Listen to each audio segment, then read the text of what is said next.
Content warning for self-harm.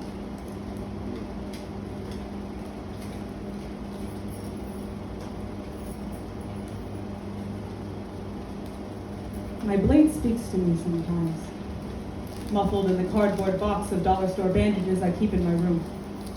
I put her to sleep between their wrappers because to me, violence and healing feels like the same thing sometimes.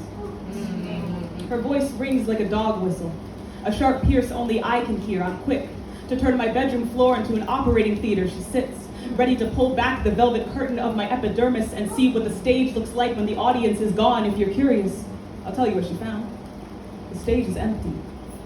The first time I hit the dermis, the layer some cutters call styro, for the flash of white you find before the blood floods in, I felt adrenaline rush hot up the back of my neck and then, like chilled water, pour down my head.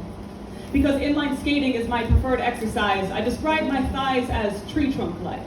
And this moment carries in it the peace of walking through a maple forest in the first thaw of spring, with spout and bucket in hand, tapping through bark for sweet sap.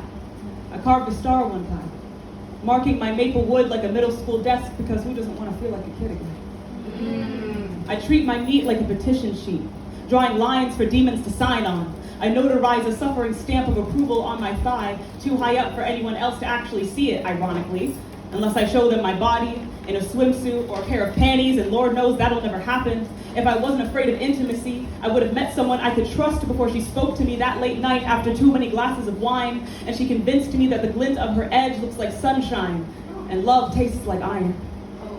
She calls me fragile. She says I'm precious, like Italian glassware or a Fabergé egg, something meant to be protected, swaddled in cotton, handled with a gentle touch. She doesn't see what you probably see on the stage standing in front of you. 5 foot, 10-inch, big hair, wide hips.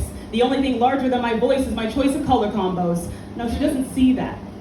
She sees a little girl clutching a stuffy, the only one in the family not drunk or high off coke or weed. When she sinks into the leather couch, around the apartment shouts ring. If home is healing, does that make violence the same thing? Years later, I'm stuck in this Alphonse Elric body, not knowing where the child stops and the armor begins. I ask her to split open my skin to find where the divide is, and she still hasn't found it yet. After 10 cuts, it's over.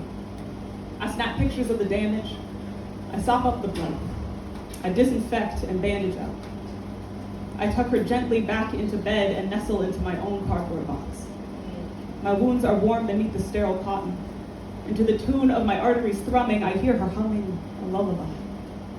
I run my palm over the site, and for a moment I feel healed.